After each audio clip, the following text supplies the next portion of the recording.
ನಮಸ್ತೆ ಸ್ನೇಹಿತರೆ, ಎಲ್ಲರೂ ಹೇಗಿದ್ದೀರಿ? ನಾನು ಚೆನ್ನಾಗಿದ್ದೇನೆ, ನೀವು ಕೂಡ ಚೆನ್ನಾಗಿದ್ದೀರಿ ಅಂದ್ಕೊಳ್ತೇನೆ. ಇವತ್ತು ಬೆಳಿಗ್ಗೆನೇ ಒಂದು ಶುಭ ಶಕುನ ಅಂತ ಹೇಳ್ಬೋದು.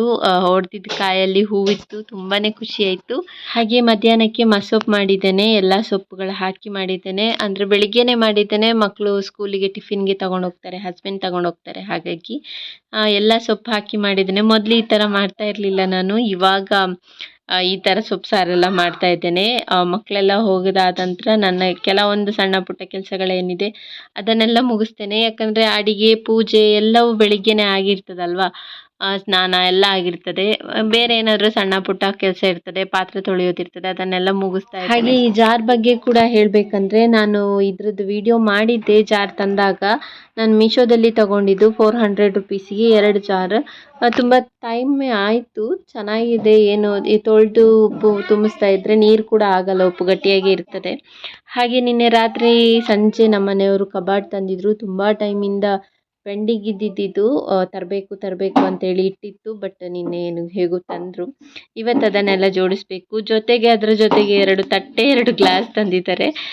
ಅಂದರೆ ನಾನು ಒಂದು ತಟ್ಟೆ ತನ್ನಿ ಅಂತ ಹೇಳಿದ್ದೆ, ಯಾಕಂದರೆ ನನ್ನ ಮಗಳಿಗೆ ಒಂದು ತಟ್ಟೆ ತಂದಿತ್ತು ಇಂಥದ್ದು, ಮಗನಿಗೂ ಒಂದು ಬೇಕು ಅಂತ ಹೇಳಿ ಒಂದು ತನ್ನಿ ಅಂತಿದ್ದೆ. ಅವರು ಮತ್ತೆ 2 ತಂದರು.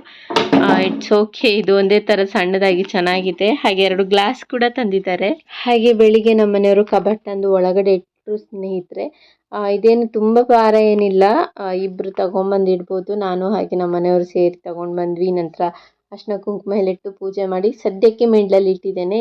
ಈ ಜಾಗದಲ್ಲಿ ಇಡಬೇಕು ಅಂತ ಅಂದ್ಕೊಂಡಿದ್ದೇವೆ. ಅದಕ್ಕೆ ಮುಂಚೆ ಅಲ್ಲಿರೋದನ್ನೆಲ್ಲ ತೆಗಿಬೇಕು, ಖಾಲಿ ಮಾಡಬೇಕು. ಹಾಗೆ ಈ ಕಡೆ ಕೂಡ ಅಷ್ಟೇ, ತುಂಬ ಬಟ್ಟೆಗಳಿದ್ದಾವೆ. ಇದೆಲ್ಲ ಡೈಲಿ ವೇರಿಗೆ ಹಾಕುವಂಥದ್ದು. ಇದನ್ನೆಲ್ಲ ತೆಗಿಬೇಕು. ಕಬಾಟ್ ಇದ್ದರೆ ನಮಗೆ ಈಸಿ ಆಗ್ತದೆ ಅಂತ ಅಂದ್ಕೊಂಡಿದ್ದೇವೆ. ಸೊ ಹಾಗಾಗಿ ಇದನ್ನೆಲ್ಲ ತೆಗೆದು ಇದರೊಳಗೆ ಜೋಡಿಸ್ಬೇಕು ಅಂತ ಅಂದ್ಕೊಂಡಿದ್ದೇನೆ ಸ್ನೇಹಿತರೆ. ಈಗ ಹಿಂದೆ ಏನಿತ್ತು ನೋಡಿ, ಅದನ್ನೆಲ್ಲ ತೆಗೆದಾಯಿತು, ಖಾಲಿ ಮಾಡಿ ಆಯಿತು, ಕ್ಲೀನ್ ಮಾಡಿ ಆಯಿತು. ಕಬಾಟನ್ನು ಇವಾಗ ಅಲ್ಲಿ ಜೋಡಿಸಿ ಕೂಡ ಆಯಿತು. ಇನ್ನೇನಿದ್ರು ತುಂಬಿಸೋದೊಂದೇ ಬಾಕಿ. ಅದಕ್ಕೆ ಎಷ್ಟು ದಿನ ತಾಗ್ತದೋ ಗೊತ್ತಿಲ್ಲ, ಯಾಕಂದರೆ ಈ ಸಣ್ಣ ಕಬಾಟಲ್ಲಿ ಮಕ್ಕಳದ್ದು ಬಟ್ಟೆ ಇಡಬೇಕು ಅಂದ್ಕೊಂಡಿದ್ದೇನೆ. ಆವಾಗ ಆ ಕಬಾಟಲ್ಲಿ ಸ್ವಲ್ಪ ಜಾಗ ಖಾಲಿ ಆಗ್ತದೆ, ಆಗ ನಮ್ಮ ಬಟ್ಟೆಗಳನ್ನ ಕೂಡ ಇಡೋಕ್ಕೆ ಸರಿ ಆಗ್ತದೆ. ಇವಾಗ ಆಲ್ರೆಡಿ ಆ ಕಬಾಟಲ್ಲಿ ಕೂಡ ಸಿಕ್ಕಾಪಟ್ಟೆ ಬಟ್ಟೆಗಳಿರೋದ್ರಿಂದ ಸರಿ ನೀಟಾಗಿ ಮಡ್ಚಿಡೋಕ್ಕೂ ಜಾಗ ಎಲ್ಲ, ತುರುಕಿ ಇಡಬೇಕು, ಆ ಥರ ಆಗ್ಬಿಟ್ಟಿದೆ. ಸೊ ಇದಂತೂ ಹಳೆ ಮೊದಲಿಂದ ಇತ್ತಲ್ವ ಆ ಥರದ್ದು ಕಬಾಟು. ಬಟ್ ನಾವು ನೋಡಿದ್ದು ಬೇರೆ ಥರದ್ದು ಕಬಾಟು. ಚೆನ್ನಾಗಿತ್ತದು, ಬಟ್ ಅದು ಇವಾಗ ಸದ್ಯಕ್ಕೆ ಇರಲಿಲ್ಲ. ಮತ್ತೆ ಡಿಲೇ ಮಾಡಿದರೆ ಮತ್ತೆ ಲೇಟ್ ಆಗ್ತದೆ. ಇನ್ಯಾವಾಗ ಕಬಾಟ್ ಬರ್ತದೋ ಗೊತ್ತಿಲ್ಲ. ಹಾಗಾಗಿ ಯಾವುದಿದೆಯೋ ಅದನ್ನೇ ತಗೊಂಬಂದಾಯಿತು. ಬಟ್ಟೆಗಳು ಕೂಡ ಅಷ್ಟೇ ನೋಡಿ, ಇದರಲ್ಲಿ ಫುಲ್ ಅಂದರೆ ಫುಲ್ ಆಗಿಬಿಟ್ಟಿದೆ. ಖಾಲಿ ಮಾಡಿ ಜೋಡಿಸಿದ್ರೆ ಕರೆಕ್ಟ್ ಆಗ್ತದೆ ಅಂತ ಅಂದ್ಕೊಂಡಿದ್ದೇನೆ. ಹಾಗೆ ಕಬಾಟ್ ಬರ್ತದೆ ಅಂತ ಗೊತ್ತಾದ ನಂತರ ನಾನು ಇಲ್ಲೇನು ಕ್ಲೀನ್ ಮಾಡೋಕ್ಕೂ ಹೋಗಲಿಲ್ಲ, ಯಾಕಂದರೆ ಹೊಸ ಕಬಾಟ್ ಬಂದಮೇಲೆ ಎಲ್ಲ ಸೆಟ್ ಮಾಡಲಿಕ್ಕೆ ಉಂಟಲ್ಲ ಅಂದ್ಕೊಂಡಿದ್ದೆ. ಹಾಗೆ ಹೊಸ ಪ್ಲೇಟ್ ಬಂದಿದ್ದೆಲ್ಲ, ಹಾಗೆ ನಾನು ಮೊಸರನ್ನ ಮಾಡಿದ್ದೆ ಮಧ್ಯಾಹ್ನಕ್ಕೆ ಅಂತ ಹೇಳಿ. ಮಕ್ಕಳು ಸಂಜೆ ಬಂದು ಹಾಲು ಜೊತೆ ಮೊಸರನ್ನ ತಿಂತಿದ್ದಾರೆ ಪ್ಲೇಟ್ಗೋಸ್ಕರ. ಹಾಗೆ ನಂತರ ನನ್ನ ತಮ್ಮ ಬಂದಿದ್ದ, ನನ್ನ ಮಗಳು ತಮ್ಮನ ಜೊತೆ ಆಟ ಆಡ್ತಿದ್ದಾಳೆ. ಹೊಸದಾಗಿ ಒಂದು ಆಟ ಹೇಳ್ಕೊಡ್ತಿದ್ದಾನೆ. ಇದು ನಮಗೆಲ್ಲ ದೊಡ್ಡ ವಿಷಯನೇ ಅಲ್ಲ, ಲಗೋರಿ ನಾವೆಲ್ಲ ಸಣ್ಣದಿರುವಾಗ ಆಟ ಆಡ್ತಿದ್ದದ್ದು. ಬಟ್ ಇವಾಗಿನ ಮಕ್ಕಳಿಗೆ ಇದೆಲ್ಲ ಏನಂತಲೇ ಗೊತ್ತಿಲ್ಲ, ತುಂಬ ವಿಚಿತ್ರವಾಗಿ ನೋಡ್ತಾರೆ. ಹಾಗೆ ಹೇಳ್ಕೊಡ್ತಾ ಇದ್ರು, ಫುಲ್ಲು ಖುಷಿಯಲ್ಲಿ ಆಟ ಆಡ್ತಿದ್ರು ಮಕ್ಕಳು ಕೂಡ. ಹಾಗೆ ಮಕ್ಕಳಿಗೂ ಅಷ್ಟೇ, ನನ್ನ ತಮ್ಮ ಬಂದರೆ ಅವನ ಜೊತೆನೇ ಕಾಲ ಕಳೀತಾರೆ. ಅವನು ಕೂಡ ಹಾಗೇನೆ ಮಾಡ್ತಾನೆ, ಜಗಳ ಮಾಡಿಕೊಂಡು ಆಟ ಆಡಿಕೊಂಡು ತುಂಬ ಚೆನ್ನಾಗಿರ್ತಾನೆ. ಸೊ ಹಾಗಾಗಿ ಅವರಿಗೂ ಖುಷಿ ಆಗ್ತದೆ ಅವ್ರ ಜೊತೆ ಆಟ ಆಡ್ತಾ ಇರಲಿಕ್ಕೆ.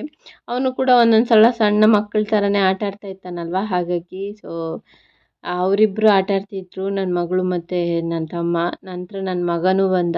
ಅವನು ಬಂದಮೇಲೆ ಹೇಳೋದೇ ಬೇಡ, ಅವನದೇ ರೂಲ್ಸು, ಅವನದೇ ರೆಗ್ಯುಲೇಷನ್ಸ್, ಅವ್ನು ಹೇಳ್ದಂಗೆ ಆಗಬೇಕು ಅಂತಾನೆ. ಹಾಗಾಗಿ ಮತ್ತೆಲ್ಲರೂ ಅವನು ಹೇಳಿದಂಗೆ ಆಟ ಆಡೋದು. ಒಂದು ಸ್ವಲ್ಪ ಹೊತ್ತು ನಾನು ಕೂಡ ಅವ್ರ ಜೊತೆ ಸೇರಿ ಆಟ ಆಡಿದ್ದಾಯಿತು. ಸಂಜೆ ಆಟ ಆಡಿ ಸುಸ್ತಾಗಿತ್ತು ಸ್ನೇಹಿತರೆ. ಹಾಗೆ ನಮ್ಮ ಮನೆಯವರು ಒಂದು ಪೈನಾಪಲ್ ತಂದಿದ್ರು. ನನ್ನ ಮಗ ಅದರ ಹಿಂದೆನೇ ಬಿದ್ದಿದ್ದ, ಅದು ತರುವಾಗ ಕಾಯಿತ್ತು. ದಿನಾ ತಂದು ತೋರಿಸೋದು, ಓಪನ್ ಮಾಡಿ ಅಂತ ಹೇಳಿ. ಫೈನಲಿ ಅದು ಹಣ್ಣಾಯ್ತು ಇವತ್ತು. ಹಾಗೆ ನಾನು ಓಪನ್ ಮಾಡಿ ಕೊಟ್ಟೆ, ಬಟ್ ಅಷ್ಟೇನು ಸಿಹಿ ಇರಲಿಲ್ಲ, ಒಂಥರ ಹುಳಿ ಇತ್ತು. ಅದು ಅಷ್ಟೊಂದು ಇಷ್ಟನೇ ಆಗಲ್ಲ ಹುಳಿ ಇದ್ದರೆ. ಸಿಹಿ ಇದ್ದರೆ ತುಂಬ ಚೆನ್ನಾಗಾಗ್ತದೆ. ನಾವಿದು ಸಿಹಿ ಇದ್ದರೆ ಇದಕ್ಕೆ ಮೆಣಸಿನ ಪುಡಿ ಹಾಕಿ ತಿಂತೇವೆ, ಹಾಗೆ ಹುಳಿ ಇದ್ದರೆ ಸಕ್ಕರೆ ಹಾಕಿ ತಿಂತೇವೆ. ಅದೇನಿದ್ರೂ ಕೂಡ ರೋಡ್ ಸೈಡಲ್ಲಿ 50 ರೂಪಾಯಿಗೆ 4 ಪೀಸ್ ಎಲ್ಲ ಕೊಡ್ತಾರಲ್ವ ಬಸ್ಸಲ್ಲೆಲ್ಲ, ಆ ಟೇಸ್ಟ್ ಅಂತೂ ಇರೋದೇ ಇಲ್ಲ. ಇದು ನಾವು ತಂದಿರುವಂಥದ್ದು. ಇದೆಲ್ಲ ಕಟ್ ಮಾಡಿ ಕೊಟ್ಟು ಎಲ್ಲರೂ ತಿಂದಾದ್ಮೇಲೆ ನನ್ನ ಮಗನೇ ಜಾಸ್ತಿ ತಿಂದಿದ್ದು, ಅವನು ಇಷ್ಟಪಟ್ಟು ತಿಂತಾನೆ. ಹಾಗೆ ಒಂದು ಸ್ವಲ್ಪ ತೊಗರಿ ಕಾಳು ತಂದಿದ್ರು ನಮ್ಮ ಮನೆಯವರು, ಅದನ್ನೆಲ್ಲ ಬಿಡಿಸಿ ಇಟ್ಟಿದ್ದಾಯಿತು ಸ್ನೇಹಿತರೆ. ಸೊ ಇದೊಂದು ಪುಟ್ಟ ವ್ಲಾಗ್ ಸ್ನೇಹಿತರೆ. ಈ ವ್ಲಾಗ್ ನಿಮ್ಗೆ ಇಷ್ಟ ಆದರೆ ಒಂದು ಲೈಕ್ ಮಾಡಿ. ಹಾಗೆ ಯಾರೆಲ್ಲ ಸಬ್ಸ್ಕ್ರೈಬ್ ಮಾಡ್ತಿರೋ ವಿಡಿಯೋ ನೋಡ್ತಿದ್ದೀರಿ, ದಯವಿಟ್ಟು ಸಬ್ಸ್ಕ್ರೈಬ್ ಮಾಡ್ಕೊಳ್ಳಿ ಸ್ನೇಹಿತರೆ. ಬಾಯ್.